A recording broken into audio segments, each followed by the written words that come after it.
The waitress reached across the table and took the crying child's hand. Whispering words meant only for comfort. She had no idea that a man in the corner booth was watching every move she made, his knuckles white around a coffee cup that had gone cold an hour ago. What happens when a simple act of kindness to a stranger's daughter unravels a secret powerful enough to destroy a billion-dollar empire? This is how one Tuesday afternoon in a failing diner became the first crack in a conspiracy 70 years in the making. How a woman who could barely pay her rent discovered she was heir to a fortune that was stolen before she was even born. How a grandmother's hidden bloodline, erased from history by those who feared the truth, finally found its voice through the one person they never saw coming. This isn't a fairy tale about good deeds magically rewarded. This is about families built on lies, empires constructed on theft, and the dangerous mathematics of what happens when the past refuses to stay buried. This is about a waitress named Sarah Mitchell who thought she was nobody, a billionaire named Marcus Whitmore who knew too much, and a single moment that connected them across decades of carefully guarded secrets.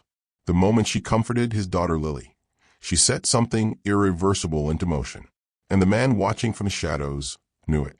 He'd been searching for someone like Sarah for months, following a trail his dead wife left behind, a trail that led straight to a truth his family would kill to keep hidden.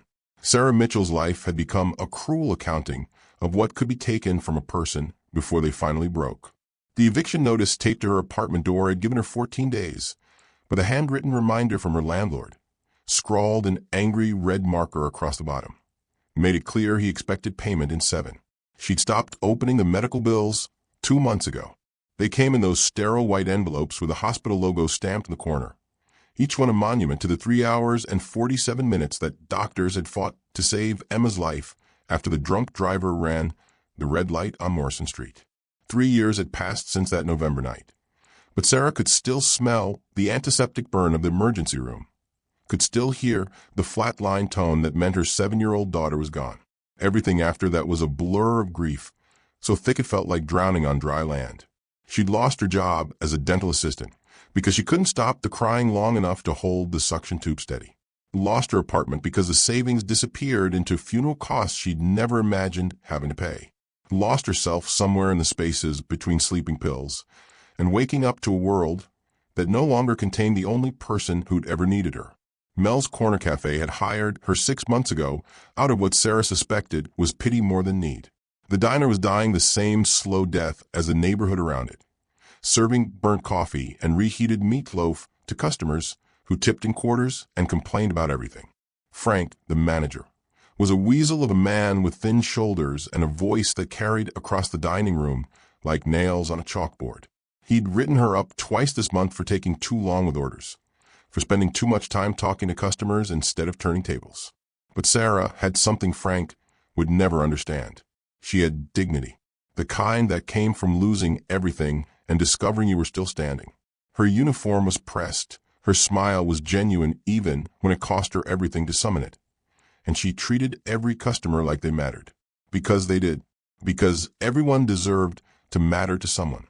The sound cut through the diner's ambient noise like a shard of glass through silk. Sarah's head turned instinctively toward the source, her body responding before her mind had fully processed what she'd heard. In the corner booth, partially hidden by the angle of the old jukebox that hadn't played music since 2003, sat a little girl who couldn't have been more than 6 years old. Her dark hair was pulled into 2 pigtails that had started the day neat but had slowly unraveled into something lopsided and sad. Tears tracked down her round cheeks in silent rivers that she kept trying to wipe away with the backs of her small hands. Sarah moved without thinking, her tired feet finding purpose as she crossed the cracked linoleum. The handful of other customers, a truck driver nursing his 3rd cup of coffee, an elderly woman doing a crossword puzzle, 2 teenagers absorbed in their phones, seemed completely oblivious to the crying child in their midst. Or perhaps they'd simply mastered the art of not seeing things that demanded they care. She slid into the booth across from the little girl, keeping her movements slow and non-threatening. The child looked up startled, her green eyes rimmed red and swimming with fresh tears. "Hi there, sweetheart," Sarah said softly, pitching her voice to the same gentle tone she'd once used with Emma. "My name's Sarah. What's yours?" The little girl's bottom lip trembled. "Lily," she whispered, so quietly that Sarah had to lean forward to hear her over the hum of the ancient air conditioning unit. "That's a beautiful name." Sarah meant it. "Lily, where are your parents?" The child's face crumpled. "Daddy said to wait here. He said he'd be right back, but he's been gone forever."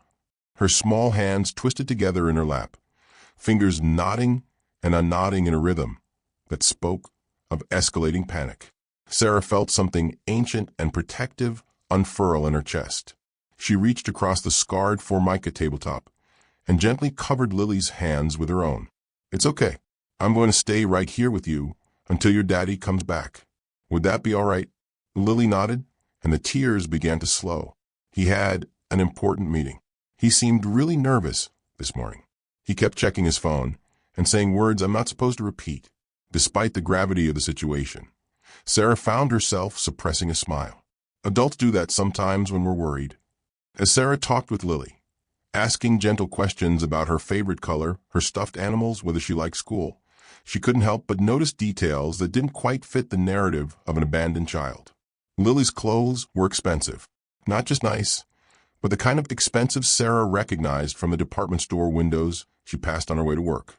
The little girl's shoes were pristine white sneakers with a designer logo stitched on the side. Probably cost more than Sarah's entire monthly rent. Her jacket, draped on the booth beside her, had a label Sarah didn't recognize but suspected meant money. What kind of father dressed his daughter like that and then left her alone in a rundown diner? Through the street window, Sarah caught movement. A sleek black Mercedes pulled up to the curb outside. Its paint job so perfect it seemed to absorb light rather than reflect it. The engine idled with a purr that Sarah could feel more than hear. Money condensed into mechanical form. Her stomach tightened. Something about this didn't feel right. The door chimed as it swung open, and the man who entered seemed to bring a different kind of air pressure with him. Alexander Chase was perhaps in his early 40s, wearing a charcoal suit that had been tailored to follow the exact lines of his body. His watch caught the afternoon light. Swiss, probably, the kind of timepiece that cost more than most people's cars. Everything about him screamed wealth and power and control, except his eyes. His eyes were wild. "Lily," the word exploded from him as he spotted his daughter, and he crossed the diner in 4 long strides that ate up the distance like a man fleeing something terrible. He dropped to his knees beside the booth, pulling Lily into his arms with a desperation that made Sarah's throat tighten. "Baby, I'm so sorry. I'm so sorry." Lily buried her face in his shoulder, her small body shaking with renewed sobs. "You said you'd be right back. You promised." I know I did." Alexander's voice cracked, and when he looked up at Sarah over his daughter's head, she saw something she hadn't expected. Genuine fear, raw gratitude, and underneath it all, something darker. Something that looked like guilt. He pulled back, cupping Lily's face in his hands. "Are you okay? Did anyone bother you?" "The nice lady stayed with me," Lily said, turning to point at Sarah. "She got me hot chocolate." Alexander stood slowly, and Sarah found herself looking up at him from her seat in the booth. Up close, she could see the fine tremor in his hands, the way his jaw muscles kept clenching and unclenching. His phone buzzed in his pocket. It had been buzzing periodically since he'd entered, but he ignored it. "Thank you," he said, and the words carried a weight that seemed disproportionate to what Sarah had done. "I don't thank you for staying with her, for making sure she was safe." "Of course," Sarah said, sliding out of the booth to stand. Any parent would have done the same. Something flickered across his face at the word parent. There and gone so quickly she almost missed it. "I'm Alexander Chase. I'm a venture capitalist. I was detained by an unexpected business situation." The explanation sounded rehearsed, like he'd been preparing it on his way here. It took longer than I anticipated. Sarah noticed he kept glancing at his phone, even though he wasn't answering it. Noticed the way his free hand kept moving to his inside jacket pocket, as if checking for something that needed to be there. Noticed the faint sheen of sweat on his forehead despite the diner's aggressive air conditioning. He pulled out his wallet, extracting a crisp $100 bill. "Please, for your kindness." Sarah shook her head, stepping back. "I don't need payment for being a decent human being. Please." Alexander pressed the bill into her hand, closing her fingers around it. His grip was firm, almost urgent. "You have no idea what you've done for me today. What you've prevented." The last sentence came out barely above a whisper, and his eyes locked onto hers with an intensity that made her breath catch. Before she could respond, before she could ask what he meant by prevented, he was ushering Lily toward the door. The little girl turned back once, waving at Sarah with a smile that had finally stopped trembling.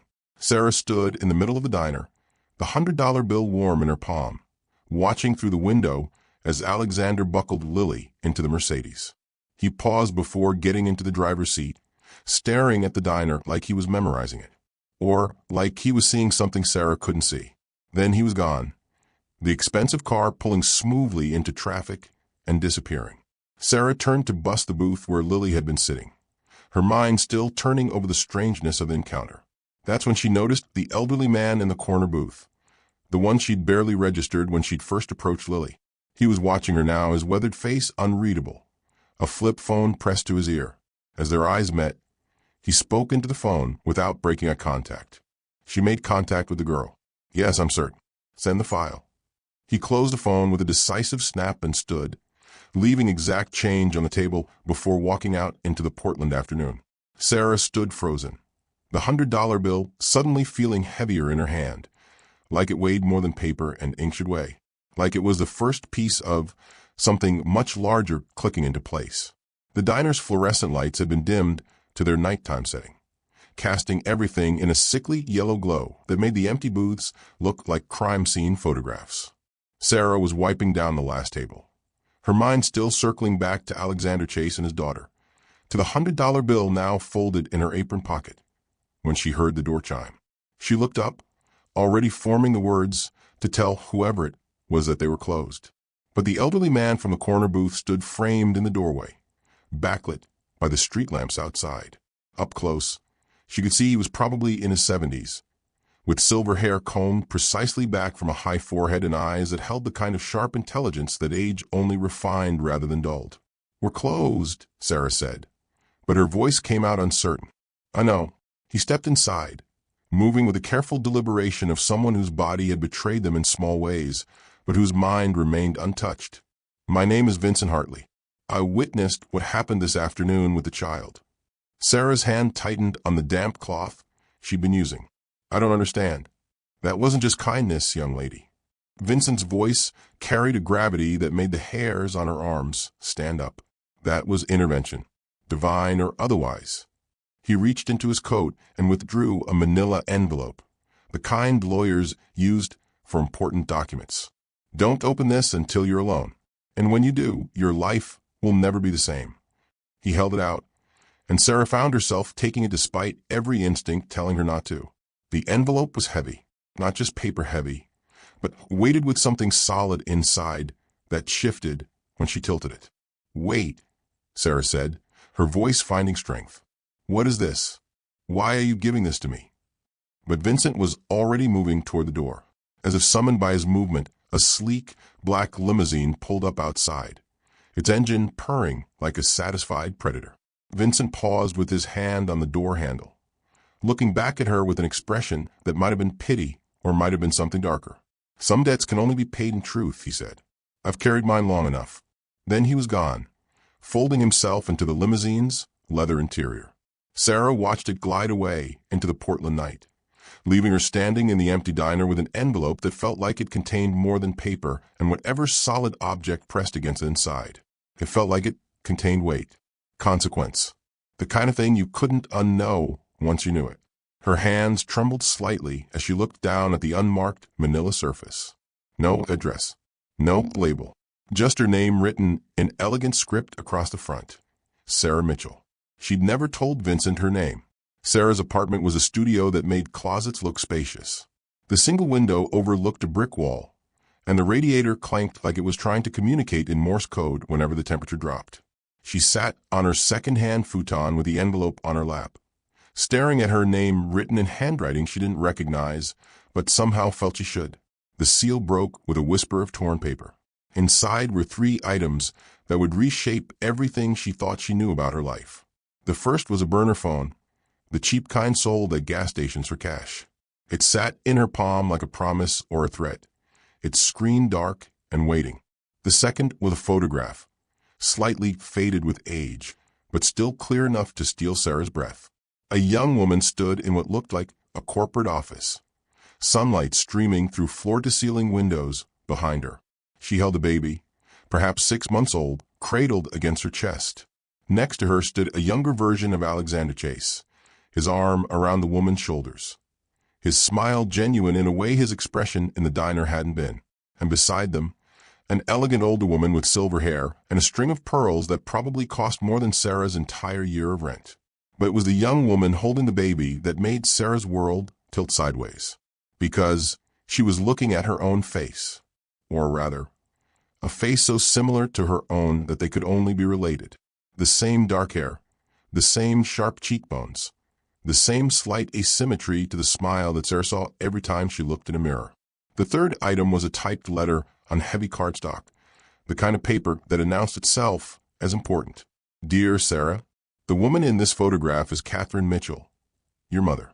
The date stamp on the back will show it was taken 3 years after you were born. Your grandmother told you Catherine died in childbirth. This was a lie meant to protect you. Catherine didn't die. She disappeared under circumstances that were carefully constructed to look like voluntary flight. But she would never have left you willingly. She fought to come back. She's still fighting. The baby in the photograph is not you. But understanding who that child is will help you understand why Alexander Chase recognized you today. Why he looked at you like he'd seen a ghost. Trust no one. Question everything you've been told. And whatever you do, don't go to the police. They can't help you with enemies this powerful. V.H. Sarah turned the photograph over with shaking hands. The date stamp read August 15, 1992. She'd been born in July of 1989. The math was irrefutable.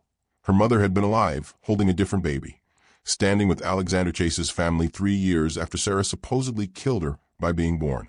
The burner phone rang, its generic ringtone somehow obscene in the silence of her apartment. Sarah stared at it for 3 rings before her hand moved of its own accord, pressing the answer button. You open it. Vincent Hartley's voice came through clear and steady. I assume you have questions. What is this? Sarah's voice came out hoarse. Who is that baby in the photograph? All answers in time. Meet me tomorrow at Pioneer Courthouse Square. Noon. Come alone, and make sure you're not followed. Followed? What are you talking about? Alexander Chase knows more about your mother than you do, Vincent said, his words measured and deliberate. And little Lily? She's not his only secret. Neither are you. The line went dead, leaving Sarah holding a silent phone and staring at a photograph of a mother who wasn't supposed to exist. She didn't sleep that night. Instead, she sat at her laptop, the one luxury she'd refused to sell even when the bills piled up, and typed her mother's name into the search bar. The internet held fragments of Catherine Mitchell's life like shards of a shattered mirror, each piece reflecting something true but incomplete. Sarah clicked through article after article. Her eyes, burning as dawn light, began to creep around the edges of her brick wall view. Catherine Mitchell had worked for Hartley Chase Industries from 1988 to 1993 as a senior financial analyst. The early articles painted her as a rising star, someone who'd come from nothing and clawed her way into the elite world of corporate finance through sheer brilliance and relentless work ethic. There were photographs from company events. Catherine in professional attire, always slightly apart from the other executives. Her smile polite, but never quite reaching her eyes. Then the narrative shifted violently. In April 1993, Catherine Mitchell was accused of embezzling $2.3 million from client accounts. The news coverage was extensive and damning. Sources within the company, all unnamed, described her as desperate, greedy, someone who'd let the lifestyle she'd glimpsed corrupt her. The district attorney prepared charges. A trial date was set, and then Catherine Mitchell vanished. The final article Sarah could find was dated June 12, 1993. Missing financial analyst sought in embezzlement case. The photograph showed Catherine looking haunted, her eyes hollow in a way that reminded Sarah of her own reflection after Emma died. The article speculated she'd fled to Mexico or Canada, that she'd hidden the stolen money offshore, that she was living under an assumed name somewhere warm and far from consequences. Sarah's grandmother, Margaret Mitchell, who'd raised Sarah from infancy, had told a different story. Catherine died bringing you into this world. She'd said, whenever young Sarah asked about her mother, she loved you so much she gave everything to make sure you'd live. That sacrifice had been the foundation of Sarah's identity, the reason she'd always tried to be worthy of a mother who'd traded her life for Sarah's. But it had all been a lie. Sarah pulled out the cardboard boxes she'd shoved into her apartment's only closet, the ones containing Margaret's belongings that Sarah had never quite been able to sort through after her grandmother died 5 years ago. Old photographs, receipts, church bulletins. The accumulated debris of a quiet life lived in service to keeping someone else's secret. At the bottom of the third box, tucked inside a Bible that Margaret had never read in Sarah's presence, were letters. A dozen of them, written in Catherine's handwriting. Sarah knew it was hers because she'd seen her mother's signature on the embezzlement articles, and addressed to Sarah herself. But the envelopes had never been opened, never been sent. Margaret had kept them hidden. Sarah's hands trembled as she unfolded the first letter, dated March 1993. My dearest Sarah, you're almost 4 years old now, and I'm told you ask about me sometimes. Your grandmother says you want to know why Mommy doesn't live with you anymore. I wish I could explain in a way you'd understand. I discovered something terrible at work, something that's going to hurt a lot of people if I don't stop it. But the people doing this terrible thing are powerful, and they're watching me now. I feel their eyes everywhere I go. I'm going to make sure the truth comes out, and then I'm coming back for you, baby girl. I promise. The letters continued through April, each one more desperate than the last. Catherine wrote about being followed, about documents disappearing from her desk, about anonymous threats left on her voicemail. The final letter was dated June 10th, 1993, 2 days before she disappeared. Sarah, are going to make me disappear. I know too much about the Meridian Project. They're stealing from people who can't fight back, families who trust the company to protect them. Millions of dollars in denied insurance claims, all funneled into offshore accounts. I've made copies of everything, hidden them where Theodore Chase will never find them. If something happens to me, these documents are the only thing that can bring them down. If you're reading this, it means I failed. It means they won. But you're alive, and that means there's still hope. Someday, when you're old enough, find Vincent Hartley. He'll know what to do. I love you more than life. Never forget that. Mom. Sarah sat on the floor of her apartment as the morning sun finally reached her window, surrounded by the evidence of a conspiracy that had stolen her mother 30 years ago. The Meridian Project. She'd never heard of it, but the words felt like a curse in her mouth. Whatever Catherine Mitchell had discovered was worth killing for. And somehow, impossibly, Sarah had walked straight into the middle of it by comforting a crying child in a diner. Pioneer Courthouse Square sat in the heart of downtown Portland like a living room for the city. Sarah arrived 20 minutes early, scanning the crowd of tourists and office workers on their lunch breaks for anyone who might be watching her. Vincent's warning about being followed had infected her thoughts, turning every lingering glance into potential surveillance. She spotted him sitting on the amphitheater steps, feeding pigeons from a paper bag with the patient focus of someone who'd learned to wait. He looked different in daylight, friendlier somehow, as if the weight of whatever he knew had physically bent him. Sarah approached, her heart hammering against her ribs. I read my mother's letters. Vincent looked up, and the grief in his eyes was so raw it made Sarah's breath catch. Then, you know what she discovered, what she died protecting. She's not dead. Sarah's voice came out fiercer than she'd intended. Your letter said she's alive. Sit down, Sarah. Vincent gestured to the space beside him. What I'm about to tell you will be easier to hear if you're already sitting.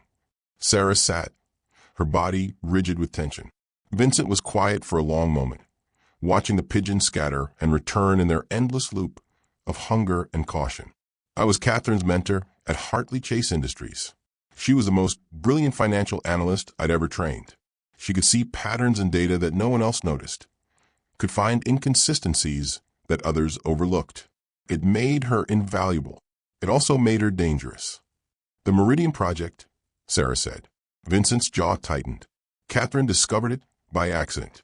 She was auditing what should have been routine insurance claims processing when she noticed discrepancies. Small ones at first, claims that were denied for technical reasons that didn't quite hold up under scrutiny.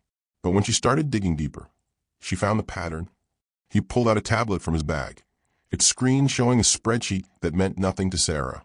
Hartley Chase Industries ran insurance subsidiaries across 15 states.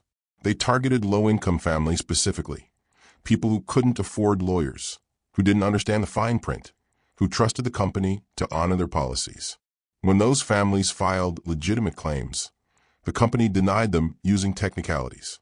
Medical claims, life insurance, disability, millions of dollars that should have gone to grieving widows and sick children instead went into offshore accounts controlled by Theodore Chase and his inner circle.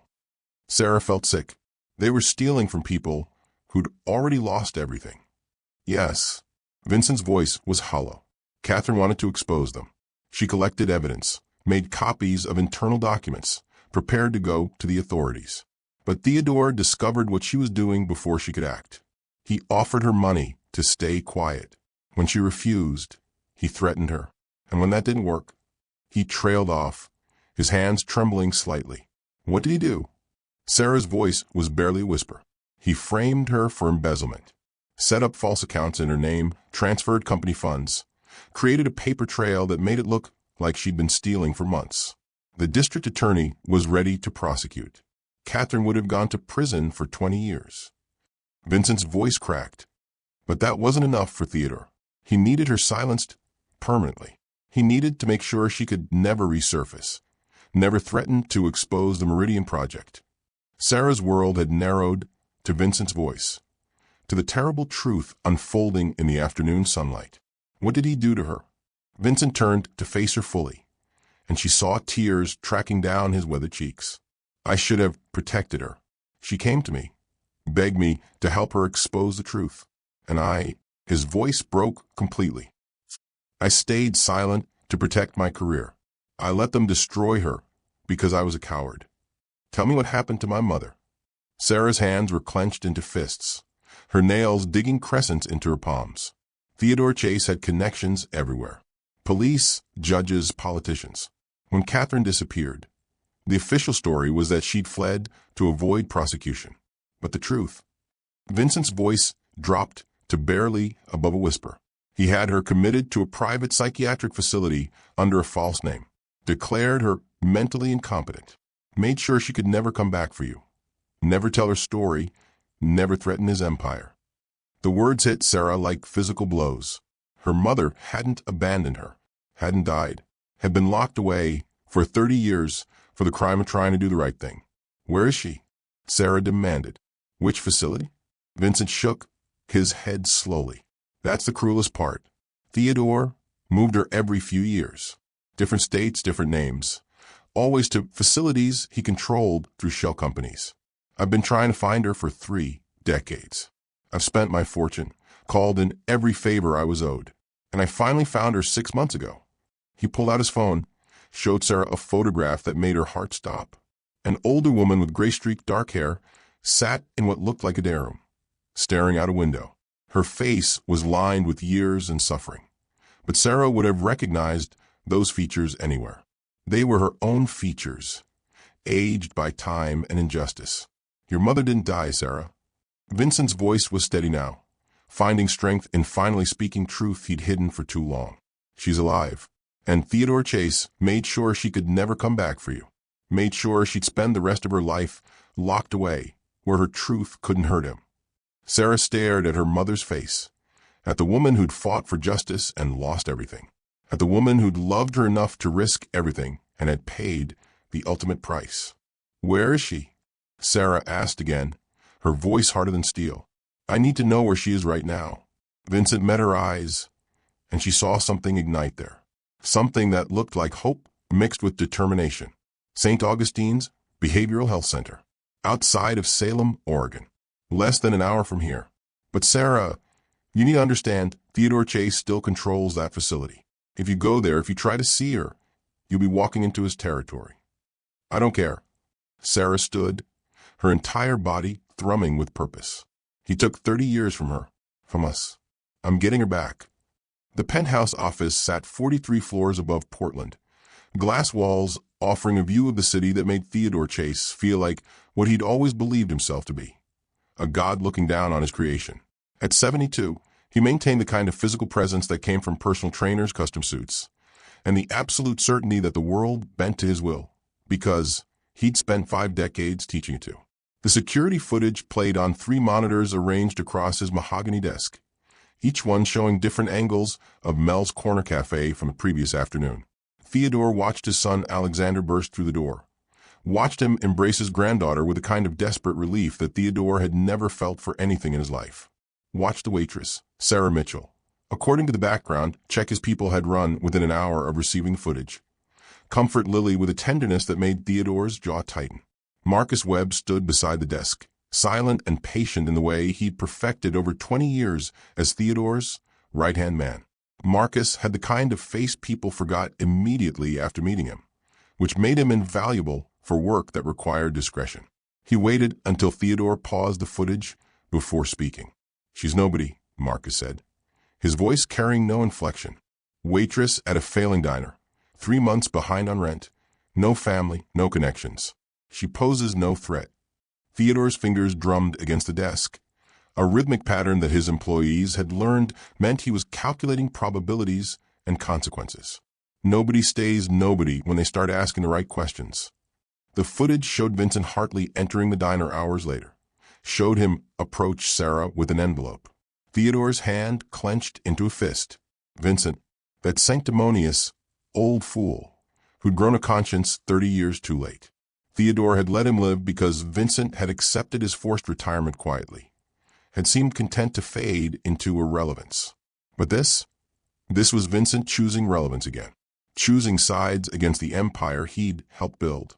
Theodore pressed a button on his desk, and a 4th screen flickered to life, showing a different kind of footage. Grainy security camera feed from a place that didn't officially exist in any database. A woman sat in a day room, her gray-streaked dark hair pulled back from a face that had once been beautiful and was now simply worn. Catherine Mitchell stared out a window at grounds she was never allowed to walk, lost in thoughts that 30 years of forced medication had made fuzzy and distant. "How much does she remember?" Theodore asked. Marcus consulted a tablet. "The doctors report increasing lucidity over the past 6 months. They've had to adjust her dosage twice. She's been asking about her daughter. Increase it again." Theodore's voice was flat, transactional. He was ordering a medication adjustment the same way he'd order coffee. "I want her compliant. Sir, the doctors have expressed concern about long-term effects." "I don't pay doctors to express concern." Theodore turned from the screens, his eyes cold as winter in the Arctic. "I pay them to follow orders." The flashback hit him unbidden, the way memory sometimes did when age made the walls between past and present more permeable. He was 37 again, sitting across from Catherine Mitchell in a conference room that smelled like leather and ambition. She'd just shown him the evidence she'd compiled, her hands shaking as she spread documents across the table like an accusation. "This is fraud, Mr. Chase. These are people's lives you're destroying. I'm giving you a chance to make this right before I go to the authorities." He'd smiled at her then, the same smile he'd used to close billion-dollar deals and crush competitors. "Catherine, you're a brilliant woman. Surely you understand that business requires flexibility. Those people sign contracts. If they didn't read the fine print, that's not my problem. They're dying because you denied their medical claims. Children are going without food because you denied their parents' life insurance. This isn't business, it's evil." That word, evil, had made something cold settle in his chest. Not shame, never shame, but recognition that Catherine Mitchell had become a problem that required a permanent solution. He'd tried money first, offered her enough to disappear quietly, to live comfortably for the rest of her life. She'd refused. Then he'd tried threats, subtle at first, and then increasingly direct. She'd documented those too, added them to her evidence file. Finally, done what he always did when the usual methods failed. He destroyed her credibility, framed her for crimes she didn't commit, and then made sure she could never tell her story. The psychiatric commitment had been Marcus's idea, brilliant in its cruelty. No trial, no public spectacle, no risk of her evidence surfacing. Just a diagnosis of delusional disorder, a few forged signatures, and Catherine Mitchell ceased to exist as anything other than a patient who believed she was someone she wasn't. Theodore returned his attention to the present, to the footage of Sarah Mitchell holding Lily's hand. The resemblance to Catherine was unmistakable if you knew to look for it. The same eyes, the same stubborn set to the jaw, the same dangerous compassion that made people think they could fight forces larger than themselves. Alexander knows about her, Marcus said, breaking the silence. The facial recognition software flagged the way he looked at her. He recognized the resemblance. Theodore's son had always been weak. Too much of his mother's softness, not enough of Theodore's steel. Alexander had been a disappointment since birth, requiring constant management to prevent him from making the kind of moral choices that destroyed dynasties. "My son is handling grief poorly," Theodore said, his tone suggesting this was a fact rather than an opinion. He's seeing connections that don't exist. Bringing his daughter to that diner was reckless. Having a breakdown in his car was pathetic. But he'll fall back in line. He always does. And the girl? Sarah Mitchell? Theodore was quiet for a long moment, his mind working through scenarios and probabilities.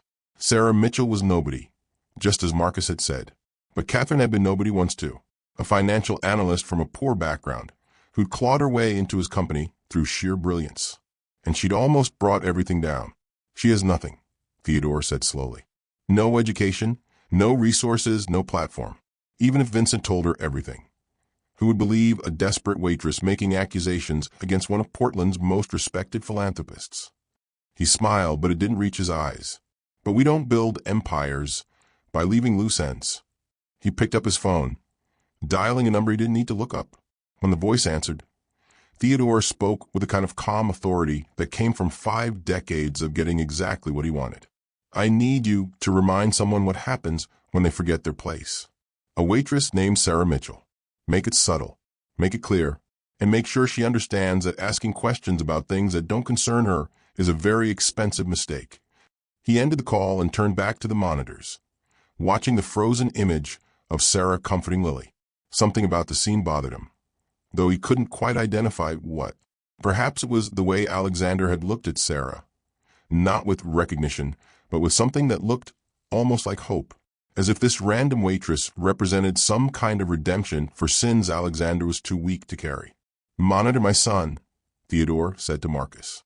"I want to know everywhere he goes, everyone he talks to. If he makes contact with Sarah Mitchell again, I want to know about it immediately." "And Vincent Hartley?" Theodore's expression hardened. Vincent made his choice 30 years ago when he stayed silent. He made it again yesterday when he approached that girl. Some debts can only be paid one way. He didn't need to elaborate. Marcus understood. As Marcus left to execute his orders, Theodore returned to his desk, pulling up the security feed from Clearwater Haven. Catherine sat exactly where she'd been sitting for the past hour, staring at nothing. 30 years of chemical compliance had turned a brilliant woman into a ghost. It should have given him satisfaction. Instead, for the first time in decades, Theodore Chase felt something that might have been unease, because Catherine Mitchell had been nobody too, and she'd almost won. The morning shift at Mel's Corner Cafe started the way it always did, with the smell of burnt coffee and Frank's voice cutting through the kitchen like a serrated knife. But Sarah walked into work feeling like she was inhabiting someone else's body, her mind still reeling from everything Vincent had told her, from the photograph of her mother staring out a window somewhere in Salem. Frank was waiting for her behind the counter, his thin arms crossed over his concave chest, his expression radiating the kind of petty satisfaction that small men got from exercising what little power they possessed. "You're late," he said, though the clock on the wall showed she was exactly on time. Sarah tied her apron on, reaching for the coffee pot. "I'm here now. About that." Frank's voice took on a tone of barely concealed glee. "You abandoned your station yesterday. Left customers waiting while you played social worker with some random kid." Sarah's hand stilled. "That child was alone and crying. What was I supposed to do?" "Your job." Frank leaned against the counter, enjoying himself now. "See, the thing is, Sarah, this isn't charity. This is a business. And employees who can't prioritize actual paying customers over their need to feel like heroes, they're liabilities." The words landed exactly where Frank intended them to land, But instead of the hurt or fear he'd expected to see, Sarah felt something else rising in her chest. Something that felt like the last 30 years of her mother's stolen life, like Emma's empty bedroom, like every single time she'd swallowed her dignity to survive. "You're firing me." It wasn't a question. "I'm letting you go, yes. You can finish out the shift if you want the hours, or you can leave now. Either way, this is your last day." Sarah looked around the diner, at the cracked vinyl booths, the water-stained ceiling tiles, the customers who'd never learned her name despite her serving them coffee for 6 months. She thought about her mother, brilliant and brave, who'd fought a billionaire and lost everything. Thought about Emma, who'd never gotten the chance to grow up and make her own choices. Thought about herself at 19, 35, 40, still standing in diners like this one, still swallowing injustice because the alternative was homelessness. She untied her apron slowly, folded it with deliberate care, and placed it on the counter between them. "I quit," Sarah said, her voice steady and clear. "And Frank, you're a small, miserable man who thinks power means making other people feel as worthless as you feel. I've spent 6 months watching you treat people like garbage because it's the only thing that makes you feel important. I'm done being one of those people." Frank's face went red, his mouth opening and closing like a fish drowning in air. Sarah didn't wait for his response. She walked out of Mel's Corner Cafe with her head high, feeling simultaneously terrified and more free than she'd felt in years. The feeling lasted exactly as long as it took her to reach her apartment building. The door to her unit hung open, not broken but simply ajar, as if whoever had entered hadn't bothered with subtlety. Sarah's stomach dropped as she pushed it fully open, stepping into what had been her home and was now a crime scene of casual intimidation. They hadn't taken anything valuable. The laptop still sat on her second-hand desk.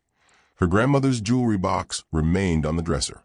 But every drawer had been pulled open, every cabinet emptied, every personal belonging touched and moved and violated. Her clothes were strewn across the floor. Books had been swept from shelves. Photographs, her precious few photographs of Emma, were scattered like leaves after a storm. Sarah stood in the center of the destruction, her breath coming in short, sharp gasps. This wasn't robbery. This was a message, delivered with the kind of precision that came from professionals who knew exactly how to terrorize without breaking laws that mattered. She found the note on her pillow, typed on plain white paper with no identifying marks. "Stop asking questions. Forget the envelope, or lose what little you have left." Sarah read it 3 times, each word etching itself into her memory with the permanence of a scar. They knew. Whoever Theodore Chase had sent knew she'd met with Vincent, knew about the envelope, knew she was asking questions. And they wanted her to understand that her tiny apartment, her minimum-wage job, her entire precarious existence could be erased with the same casual efficiency as pulling open her drawers. She sank onto her mattress. They'd stripped it, thrown her sheets and blankets into a corner, and felt fear war with something stronger. Anger. The kind that had been building for 30 years without her knowing existed. Fed by every lie her grandmother had told to protect her. Every year her mother had spent locked away. Every moment Sarah had spent believing she was alone in the world. Her hands shook as she pulled out the burner phone Vincent had given her. She didn't know his number, but somehow she knew it would ring anyway. It did on the second ring. "Sarah." Vincent's voice was heavy with worry. "Are you all right? They came to my apartment." Sarah's voice surprised her with its steadiness. "Ransacked it. Left a note telling me to stop asking questions." Vincent was silent for a long moment. "I'm sorry. This is my fault. I should have known Theodore would move this quickly. I lost my job today, too." Sarah found herself almost laughing, the sound brittle and sharp. "Fired for helping Lily yesterday. Turns out caring about a crying child is grounds for termination." "Sarah, I understand if you want to walk away. This is more dangerous than I thought. Theodore is—" "I'm not stopping." The words came out fierce, final. "My mother has been locked away for 30 years because she tried to do the right thing. My daughter died because a drunk driver decided his convenience was more important than her life. I've spent my entire adult life being small, being quiet, being grateful for scraps. I'm done." She took a breath, feeling something crystallize inside her chest. "Tell me what I need to do." She heard Vincent's intake of breath, then something that might have been relief or might have been fear. Come to my house. There are people you need to meet. People who've been fighting this battle longer than you've been alive. Together we might actually have a chance. Give me the address, Sarah said, already grabbing a bag to pack what little she had left that mattered. Vincent's house was nothing like Sarah expected. She'd imagined something grand, a mansion befitting someone who'd once been high up in Hartley Chase Industries. Instead, she found herself at a modest craftsman in the Selwood neighborhood, its paint fading and its garden overgrown in a way that suggested the owner had more important things to worry about than aesthetics. Vincent answered the door before she could knock, his face lined with new worry since their meeting at Pioneer Courthouse Square. Come in. The others are already here. The living room had been converted into something that looked like a war room. Maps covered one wall, newspaper clippings another. A bulletin board held photographs, connected by red string in a pattern that would have seemed paranoid if Sarah didn't now know it was all true. Two people sat at a dining table covered in laptops and file folders, both looking up as Sarah entered. Sarah Mitchell, meet Rebecca Torres and James Chin. Rebecca was perhaps 40. With sharp eyes behind wire-rimmed glasses and ink stains on her fingers that marked her as someone who still took physical notes despite the digital age. She stood to shake Sarah's hand, her grip firm and assessing. Investigative journalist. I've been researching Hartley Chase Industries for 8 years. You look just like her, like Catherine. The second person, James Chin, remained seated but offered a small nod. He was younger, maybe early 30s, with a kind of exhaustion that came from carrying secrets that weighed more than bodies. Former attorney for the company. I found evidence of the fraud scheme 3 years ago. When I tried to report it through proper channels, they buried my findings and forced me out with an NDA that could put me in prison if I break it. Then why are you here? Sarah asked. James's expression hardened. Because some things are more important than staying out of prison. My sister filed a disability claim with one of their subsidiaries. Legitimate claim. She was in a car accident and couldn't work. They denied it on a technicality, and she lost her apartment. She's living with me now, but she shouldn't have to. None of those families should have lost what they lost. Vincent gestured for Sarah to sit. We've been building a case for years, but we've always lacked one critical element. The original evidence Catherine compiled. She was meticulous. She had financial records, email trails, recorded phone calls, everything needed to prove the Meridian Project was a deliberate fraud scheme orchestrated from the top down. But when she disappeared, all that evidence vanished with her. You think she hid it? Sarah said, understanding dawning. I know she did. Vincent pulled up a chair. Catherine was too smart to keep everything in one place. She told me once, the night before she disappeared, that she'd made sure the truth would survive even if she didn't. But I never found out where. Sarah's mind raced back through her grandmother's belongings, through everything she'd kept over the years. My grandmother had a storage unit. She died 2 years ago, and I couldn't bring myself to go through it. Most of her stuff is still there. Rebecca leaned forward, her energy suddenly electric. If Catherine gave anything to your grandmother for safekeeping, that's where it would be. The facility closes at 8, James said, checking his phone. It's 6:30 now. If we're going to do this, we need to move. The storage facility sat on the outskirts of Portland, one of those anonymous buildings where people kept the pieces of their lives that didn't fit anywhere else. Sarah's grandmother had rented Unit 247 for as long as Sarah could remember, always paying cash, always vague about what she kept there. Now Sarah understood why. The unit smelled like dust and old cardboard, packed with boxes that represented decades of carefully maintained lies. Sarah's grandmother had kept Catherine's existence alive here, in this fluorescent-lit space that cost $75 a month. They worked systematically, opening boxes and cataloging contents. Clothes from the early 90s, outdated electronics, framed photographs that Margaret had never hung but couldn't bring herself to destroy. Sarah found a box of her own baby clothes, realized her mother had picked these out, had folded them carefully before being torn away. Rebecca found it 3 hours later, just as the facility's automated lights were beginning to dim for closing. A leather-bound copy of Moby Dick, heavy in a way that real books weren't heavy. She opened it carefully, and they all saw that the pages had been hollowed out, the center carved away to create a hiding place. Inside, a USB drive wrapped in plastic, preserved against time and moisture and discovery. Vincent's hands trembled as he took it. This is it. This is what Catherine died protecting. James pulled out a laptop, inserted the drive with the kind of reverence usually reserved for religious artifacts. The screen filled with folders organized with the precision of someone who'd known she was running out of time. Financial records, email correspondence, audio files, insurance claims, shell companies, personnel files. They spent the next hour going through the contents, each file more damning than the last. Catherine had documented everything. The offshore accounts where denied claim money was funneled. The emails from Theodore Chase explicitly ordering his employees to find reasons to deny legitimate claims. Recordings of meetings where executives laughed about exploiting loopholes. Spreadsheets showing millions of dollars in denied claims across 15 states, targeting specifically the families least able to fight back. But there was more. A folder labeled simply, personal. And there at the bottom of the file, the facility's name and location. Clearwater Haven, 4782 Cascade Drive, Bend, Oregon. Rebecca was already typing on her phone, pulling up the facility's website. It's a private psychiatric hospital, specializes in long-term care for patients with severe mental illness, owned by Cascade Health Systems, which is, she clicked through corporate filings, a subsidiary of Chase Medical Holdings, which is controlled by Theodore Chase through a series of shell companies. He's had her locked away in his own facility for 30 years. James's voice was hollow with horror. Complete control over her medical records, her treatment, her life.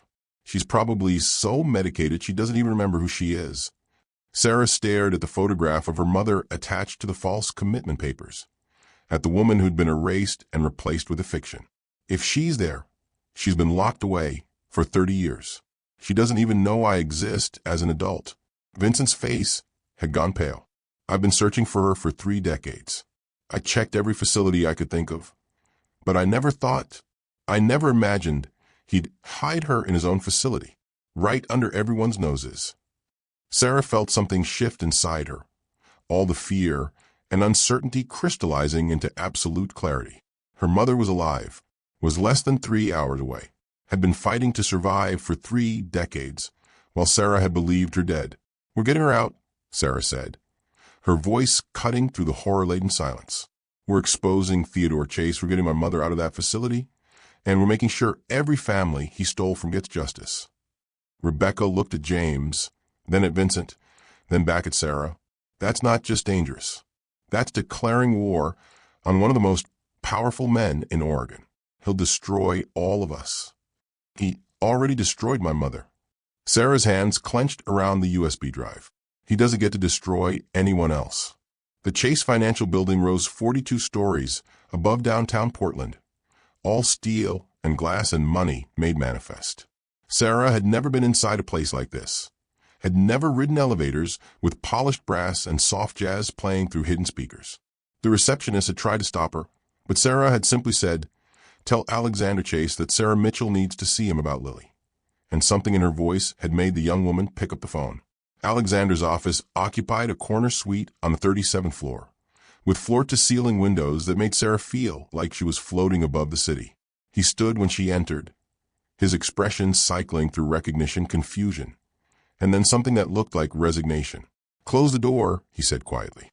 Sarah did, then turned to face him. "You know who I am." It wasn't a question, but Alexander answered anyway. "You're Catherine Mitchell's daughter." He sank into his leather chair like a man who'd been standing too long on legs that couldn't support him. "I've known since yesterday. The moment I saw you with Lily, I knew. You have her eyes. How long have you known about my mother?" Sarah remained standing, her body thrumming with controlled fury. Alexander was quiet for a long moment, his hands trembling slightly as he reached for a crystal decanter of what was probably very expensive whiskey. He poured himself 3 fingers, drank it in one swallow, then poured again. 5 years, my father told me when I threatened to leave the company. I'd found evidence of the Meridian Project in old files, started asking questions.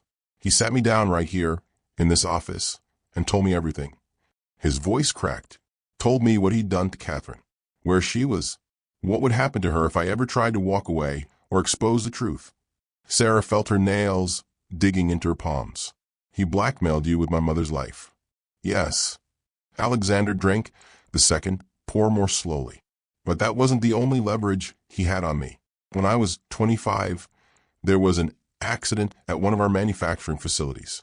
A worker fell from scaffolding, died on impact. It was ruled accidental, but it wasn't. He looked at Sarah with eyes that held decades of guilt. The safety equipment had failed because the company had cut costs, used substandard materials to increase profit margins. I knew about it.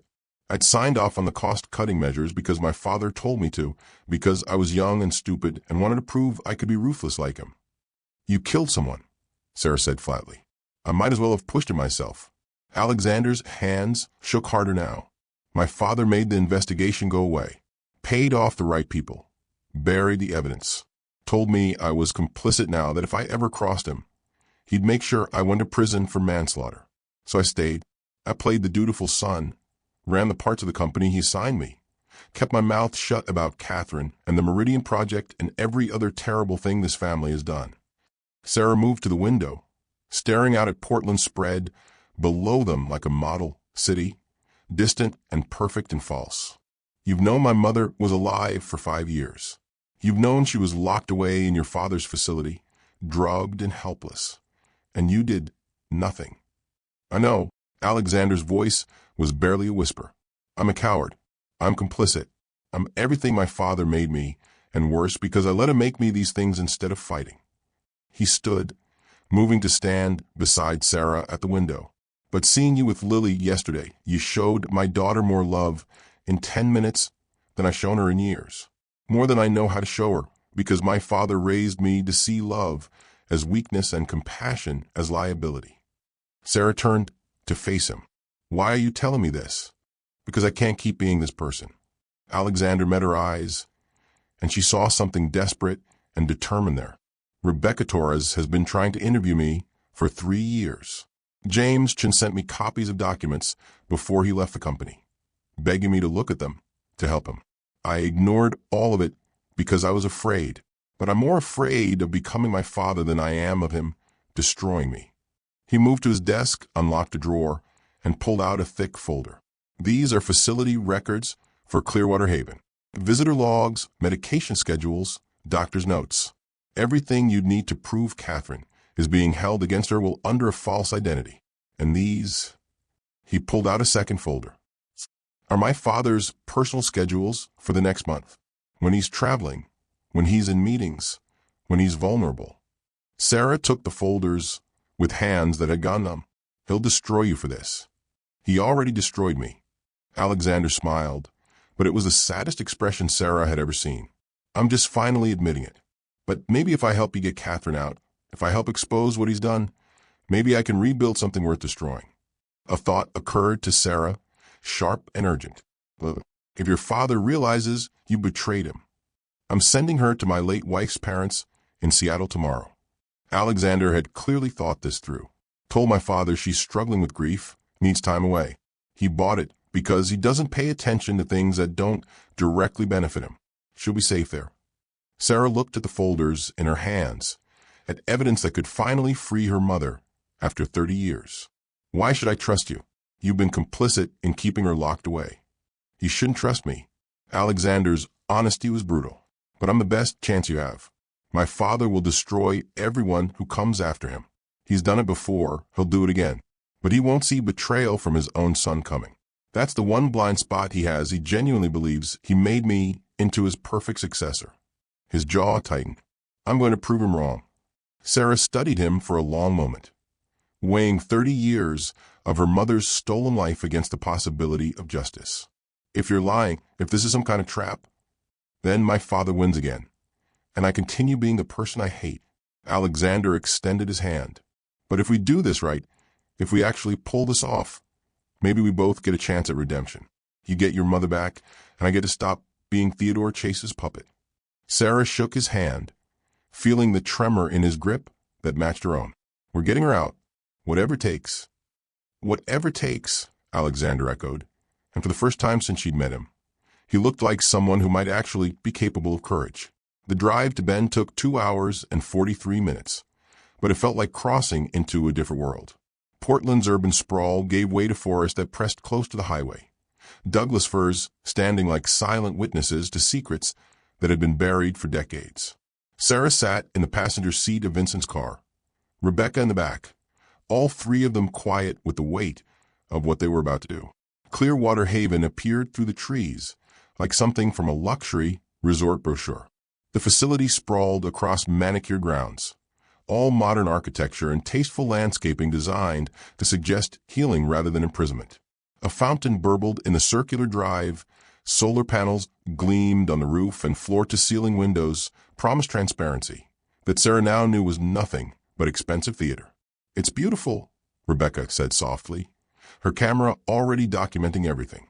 "That's what makes it so obscene." They dressed up a prison and called a care. Vincent parked in the visitor lot, his hands gripping the steering wheel long after he'd turned off the engine. "I should have found her. I should have looked here." It was so obvious. Theodore would hide her in plain sight, in his own facility where he controlled every variable. "You're here now," Sarah said, though the words felt inadequate. "That's what matters." They approached the main entrance with Alexander's credentials, a visitor authorization letter on official Chase Medical Holdings letterhead, complete with forged signatures and reference numbers that would check out in the system because Alexander had entered them himself. The receptionist, a young woman with a professional smile and eyes that had learned not to ask questions, barely glanced at the paperwork before printing visitor badges. "Patient 4177, Sarah said, the number feeling obscene in her mouth. Her mother had a name, had a history, had been reduced to digits on a chart for 30 years. "Visiting hours end at 7, the receptionist said, handing over the badges. "You'll need an escort for that wing. HIPAA protocols." The escort arrived within minutes. A middle-aged nurse named Patricia, whose badge identified her as working in long-term care. She had the worn expression of someone who'd seen too much and learned to cope by seeing less. But something flickered in her eyes when she read the visitor authorization. "Patient 4177 doesn't get visitors," Patricia said quietly as she led them through corridors that smelled like antiseptic and something underneath it that might have been despair. "I've worked here for 12 years. The only contact she has is an annual visit from Mr. Chase's lawyers to review her commitment papers." Vincent pulled out his wallet, extracted $500 bills with the practiced ease of someone who'd learned that conscience had a price. "We need to know everything. How long she's been here, what medication she's on, her mental state." Patricia looked at the money, then at their faces, then back at the money. Whatever internal calculation she made took less than 5 seconds.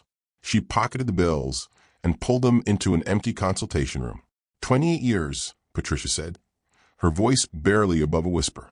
She came in as Mary Sullivan, diagnosed with severe delusional disorder. The intake notes say she believed she was someone named Catherine Mitchell, believed she had a daughter who was kidnapped, believed she'd discovered corporate fraud. Classic paranoid delusions, according to the attending physician. Sarah felt her stomach turn. They'd weaponized the truth, turned it into symptoms of mental illness. "But here's the thing," Patricia continued, glancing at the door like she expected Theodore Chase himself to materialize. "I've read her file. I've sat with her during her lucid periods. Her delusions are remarkably consistent. She can describe events, people, places with the kind of detail that delusions don't usually have. And about 6 months ago, we had to increase her medication because she started becoming more coherent, started demanding to see lawyers, started asking about her daughter." "What medications is she on?" Vincent asked. Patricia rattled off a list that made Vincent's face go pale. Antipsychotics, mood stabilizers, sedatives. A chemical cocktail designed to keep someone compliant and foggy. The dosages would knock out someone twice her size. It's a miracle she can still form sentences. "Can we see her?" Sarah's voice came out strangled. Patricia studied her face, and something softened in her expression. "You look like her. When she first came in, before the medications took hold, I saw photographs in her file. You have her eyes." She made a decision visible in the set of her shoulders. "Room 417. 4th floor, East Wing. I'll take you there but you've got maybe 20 minutes before the shift change. After that, I can't protect you." They took the elevator in silence, each floor number lighting up like a countdown. Sarah's heart hammered against her ribs, so hard she thought it might crack through. 30 years. Her mother had been locked away for 30 years, had been told her daughter was dead, had been chemically restrained from even mourning properly. The fourth floor was quieter than the others, the kind of quiet that came from heavy medication and broken hope. Patricia led them down a corridor lined with identical doors, each one hiding someone's stolen life. She stopped at 417, pulled out her keycard, then paused. "Whatever you're planning," Patricia said quietly, "be careful. Theodore Chase doesn't lose. I've seen what happens to people who try to fight him. They disappear, or they end up as patients themselves, or they simply give up because the system is designed to protect people like him." "We're not giving up," Sarah said. Patricia nodded slowly, then swiped her card. The lock clicked open with a sound that felt like the world shifting on its axis. The woman who sat by the window looked like someone had taken Sarah's features and aged them through suffering rather than time.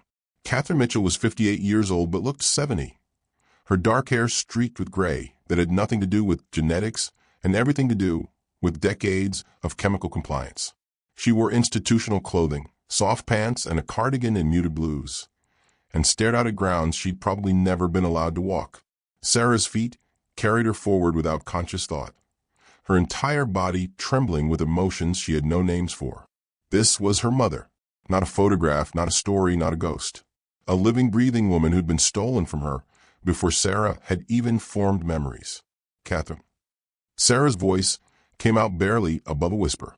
The woman didn't turn immediately, as if she'd learned that attention meant more medication, more questions, more ways for reality to become confusing. But slowly, with the careful movement of someone whose body had been trained to move slowly, she turned her head. Her eyes were the same green as Sarah's own, but clouded with medication, and 30 years of being told the truth was delusion. They focused on Sarah with effort, struggling to bring the world into clarity. "My name is Sarah," Sarah said, moving closer but not touching, not wanting to frighten this fragile woman who wore her own face. I'm your daughter." Catherine's expression didn't change immediately. The medications had taught her not to react, not to hope, not to believe in things that would be taken away. But something flickered in those green eyes, something that looked like recognition fighting through fog. "I had a daughter." Catherine's voice was hoarse from disuse, from years of screaming truth that no one would hear. "They told me she died. They showed me documents, said she died when she was a baby, that I imagined her growing up." Her hands twisted together in her lap. "They told me everyone died. My mother, my friends, everyone I knew. They said I was alone." Sarah knelt in front of her mother, close enough to touch, but still waiting for permission. "They lied. I'm alive. I'm here. And I spent my whole life not knowing you were alive." Catherine's hand moved slowly, trembling as it reached toward Sarah's face. When her fingers touched Sarah's cheek, it was with the tentative pressure of someone who expected the world to dissolve into hallucination at any moment. But Sarah was solid, real, warm with life and purpose. "You're real," Catherine whispered, and tears began to track down her weathered face. "You're really real. They lied. Oh God, they lied about everything." The medications were still there, clouding her thoughts. But Sarah could see her mother's brilliant mind beginning to work through the implications. 30 years of being told her memories were false. Her accusations were delusions, her daughter was dead.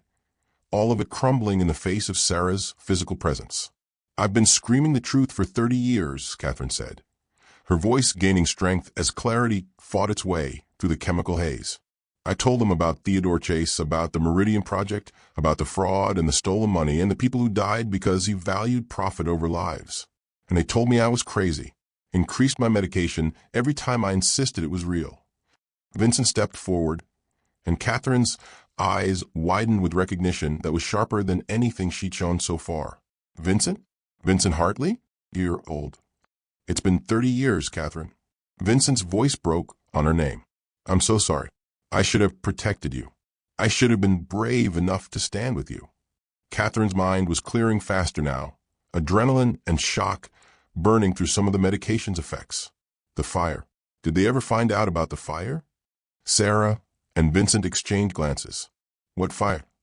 The factory fire in 1991. Catherine's words came faster. Urgency overriding decades of chemical compliance. Theodore Chase's manufacturing facility in Eugene. 14 workers died when the building went up in flames. The official investigation said it was electrical failure, but it wasn't. Her hands gripped Sarah's with surprising strength. Theodore had received citations for safety violations 6 months prior. The sprinkler system was outdated. The electrical wiring was substandard. The emergency exits weren't up to code. Fixing it would have cost $2 million and shut down production for weeks. So he did nothing, Sarah said, horror blooming in her chest. Worse than nothing. He had the inspection reports altered, paid off the fire marshal to sign off on systems that weren't actually fixed. And when the fire happened, when those 14 people burned to death because the exits were locked and the sprinklers didn't work, he paid to make the investigation go away. Catherine's eyes were completely clear now, burning with 30 years of suppressed truth. I found the original inspection reports, found the payments to the fire marshal, the falsified documents, everything. I was going to the FBI. I had an appointment scheduled, had copied everything to multiple drives, had written out testimony. Her voice cracked. They came for me the night before my FBI meeting. Drugged my coffee at work. I remember feeling dizzy. Then I woke up here and they told me I was someone else, that everything I remembered was delusion. Rebecca had been recording everything on her phone, her face pale, but her hand steady. Those 14 workers. Do you remember their names? I remember all of them. Catherine closed her eyes, and when she spoke, it was with the precision of someone who'd kept the truth alive through sheer force of will. Michael Rodriguez, father of 3. Jennifer Walsh, single mother of 2. Thomas Chun and his brother David, supporting their elderly parents. Patricia Morrison, saving money for college. She recited all 14 names like a prayer, like testimony, like the evidence she'd never been allowed to present. Sarah felt rage crystallize into something harder than diamond, more cutting than any blade. Theodore Chase hadn't just stolen money. He'd let 14 people die, had locked her mother away for 3 decades to protect himself, had built an empire on corpses and destroyed families. We have the evidence, Sarah said, pulling out her phone to show Catherine the files from the USB drive. Everything you collected, everything you hid. We found it, and we're going to make sure the world knows what he did. Catherine stared at the screen, at her own meticulous documentation preserved across 3 decades. Tears streamed down her face, but she was smiling for the first time since they'd entered the room. I didn't lose. They tried to make me lose, tried to erase me, but I didn't lose. You didn't lose, Sarah confirmed, helping her mother stand on legs that shook from medication and emotion and 30 years of stolen time. And neither will we. We're getting you out of here, right now. They made it as far as the main corridor on the 2nd floor before Sarah heard the sound that made her blood run cold. Multiple footsteps moving with military precision, the kind of coordinated movement that meant professionals rather than medical staff. Marcus Webb appeared at the end of a hallway like a nightmare materializing from expensive carpet and recessed lighting. He wasn't alone. 6 men in security uniforms flanked him, and behind them, 2 Portland police officers looked uncomfortable but present. That's far enough, Marcus said, his voice carrying the flat authority of someone who'd spent decades making problems disappear. You're trespassing on private property, attempting to remove a patient without proper authorization, and engaging in what amounts to kidnapping of a mentally incompetent individual. Vincent stepped forward, placing himself between Marcus and the women.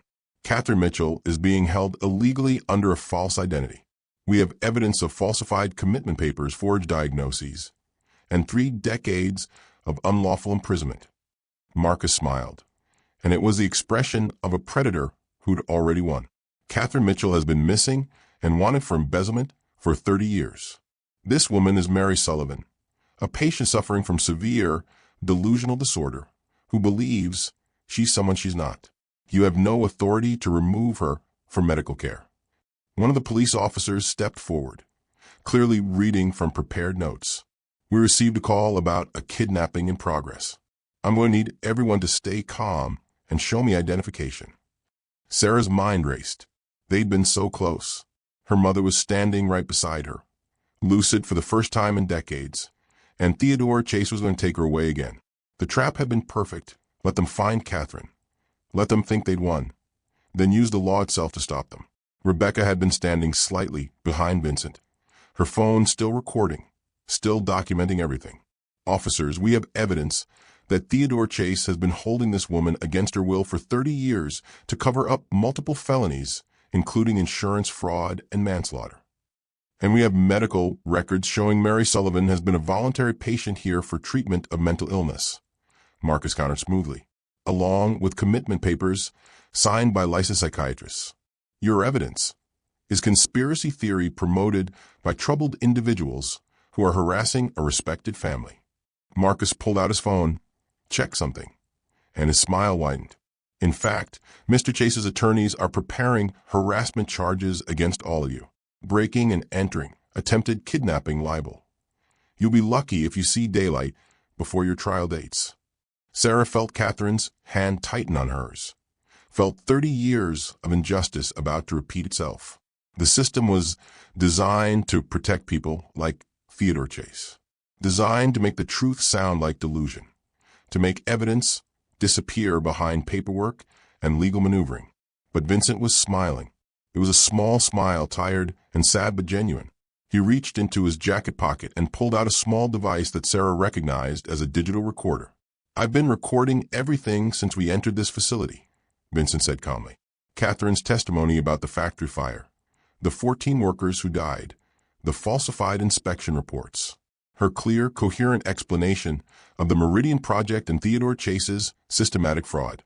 The names, dates, amounts, all on record, all showing a woman who's perfectly mentally competent and has been illegally imprisoned.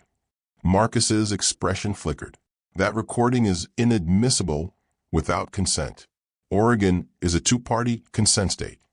True, Rebecca said, her voice carrying an edge that made everyone turn to look at her.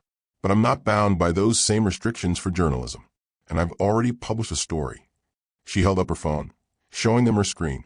Posted it 15 minutes ago with full documentation. The original files from Catherine's USB drive, the facility records Alexander Chase provided, photographs of the commitment papers with forged signatures, everything. She turned her phone to show Twitter, where #ChaseConspiracy was trending with tens of thousands of tweets. News alerts scrolled past. Major outlets were already picking up the story. Legal analysts were weighing in. Former Hartley Chase employees were coming forward with their own testimonies. Marcus checked his own phone, and Sarah watched the color drain from his face. His carefully constructed narrative was collapsing in real time, drowning under the weight of digital evidence and public outrage. You can arrest us, Vincent said quietly.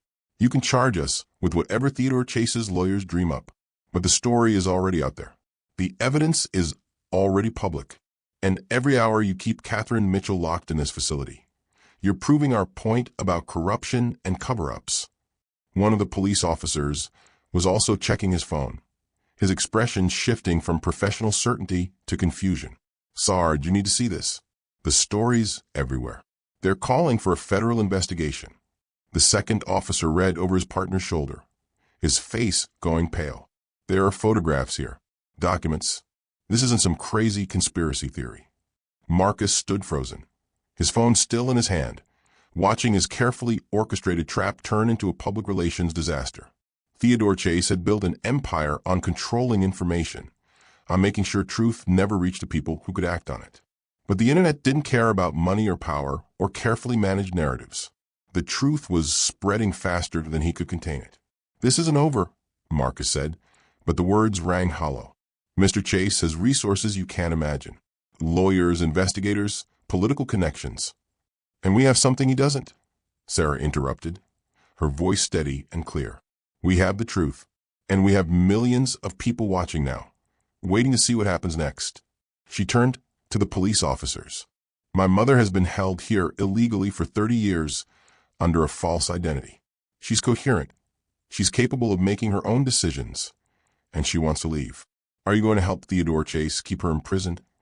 Or are you going to do your actual jobs? The two officers looked at each other, then at Marcus, then at their phones where the story continued to spread. Sarah could see the calculation happening in real time. Which side of history did they want to be on when this was all over? We're going to need to bring everyone down to the station, the first officer said finally. Sort this out properly. But he looked at Catherine, really looked at her. Ma'am, do you want to leave this facility? Catherine Mitchell, after 30 years of forced silence, spoke in a voice that carried decades of suppressed truth. I was kidnapped and imprisoned here by Theodore Chase to prevent me from exposing his crimes. I am not mentally ill. I am not Mary Sullivan. I am Catherine Mitchell, and I want to go home to my daughter. The words hung in the air like a declaration of war, and Sarah, standing beside her mother with Vincent and Rebecca flanking them, knew that whatever happened next, they'd already won the only victory that mattered. The truth was finally free. Theodore Chase's empire crumbled with a kind of spectacular velocity that only comes when a foundation built on lies finally gives way. Within 48 hours of Rebecca's story going viral, federal investigators descended on Hartley Chase Industries headquarters with warrants that had been prepared in secret for weeks. The FBI had been building a case, waiting for the right moment, the right evidence.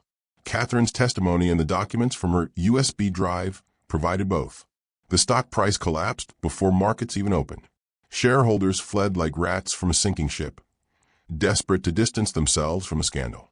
Board members who'd spent decades enriching themselves through Theodore's schemes suddenly developed selective amnesia, claiming they'd had no knowledge of the fraud.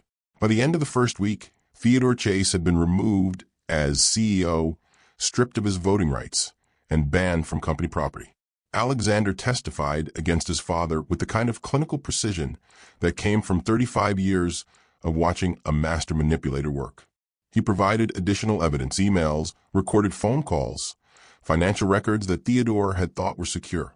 He laid bare not just the Meridian Project, but every skeleton in the Chase family closet, every dirty deal and destroyed life that had built the empire. When federal agents arrested Theodore Chase in his penthouse office, the man who'd spent 72 years believing himself untouchable looked genuinely shocked. The charges read like a catalog of evil: fraud, racketeering, kidnapping, wrongful imprisonment, conspiracy to commit murder in relation to the factory fire. Marcus Webb, facing decades in federal prison, turned state's evidence within hours, providing testimony that filled in gaps even Catherine hadn't known about. Catherine was released from Clearwater Haven with full medical clearance. 3 decades of falsified records exposed to public scrutiny. Dr. Morrison, the psychiatrist who'd signed her commitment papers, lost his medical license when investigators discovered he'd been on Theodore's payroll for 30 years. The facility itself faced federal investigation, its ownership structure revealing Theodore's control over dozens of similar institutions across the country. The victims came forward like a flood breaking through a dam. Hundreds of families who'd had legitimate claims denied, who'd lost homes and savings and hope because Theodore Chase valued profit over human life. Their stories filled the news cycles, each one a testament to systematic cruelty that had masqueraded as business for decades.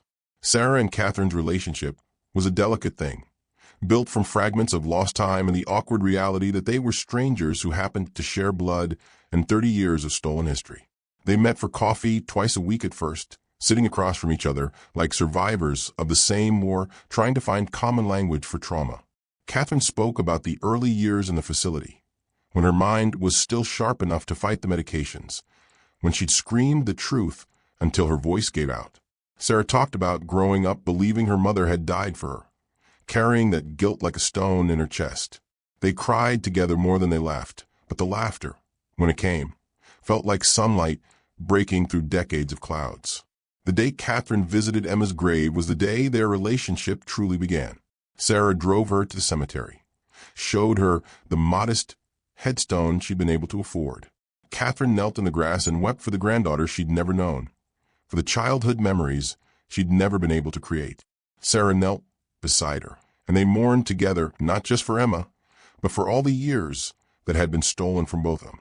Alexander transformed in ways that surprised everyone, most of all himself.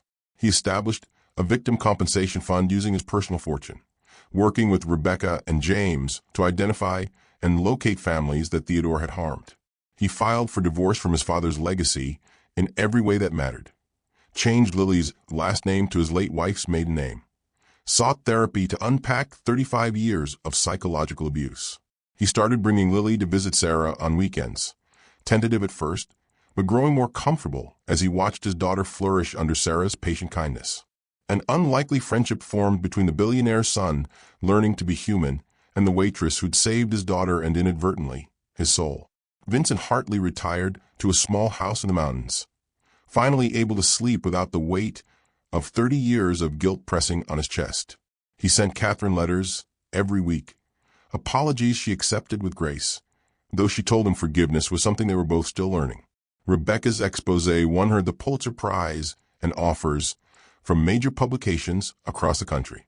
She stayed in Portland, continuing to investigate corruption, but she'd found her purpose in that story about a waitress and a sealed envelope.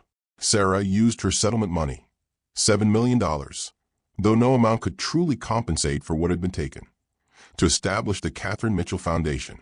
It provided legal assistance and advocacy for individuals who'd been wrongfully institutionalized, who'd been silenced by systems designed to protect the powerful. Her mother served as the foundation spokesperson, turning 30 years of suffering into a weapon against injustice. 6 months after Theodore Chase's arrest, Sarah and Catherine sat in Mel's Corner Cafe, now under new ownership, but still serving burnt coffee and the kind of pie that tasted like nostalgia. The new owner, a former customer who'd watched Sarah work with quiet dignity for months, had kept her favorite booth, said it was lucky. They shared a slice of apple pie between them, Catherine's fork trembling slightly. Some effects of 30 years of medication would never fully fade, but her eyes were clear and bright with the kind of presence that came from reclaiming a stolen life. "I'm thinking about the community center," Catherine said, her voice stronger now than it had been 6 months ago. "We could offer job training, legal assistance, mental health services. Everything people need to rebuild after the system has destroyed them." Sarah smiled, feeling something warm and unfamiliar bloom in her chest. Hope, maybe, or purpose. "I like that. We could partner with the foundation, create a pipeline from advocacy to actual support." The door chimed, and Lily burst through with a kind of energy only 6-year-olds possessed, Alexander trailing behind her with the slightly overwhelmed expression of a man still learning how to be present for his daughter. Lily threw herself at Sarah, hugging her with fierce affection before turning to Catherine. "Grandma Catherine, look." She held up a drawing of stick figures labeled with careful letters. Sarah, Catherine, Lily, and Daddy.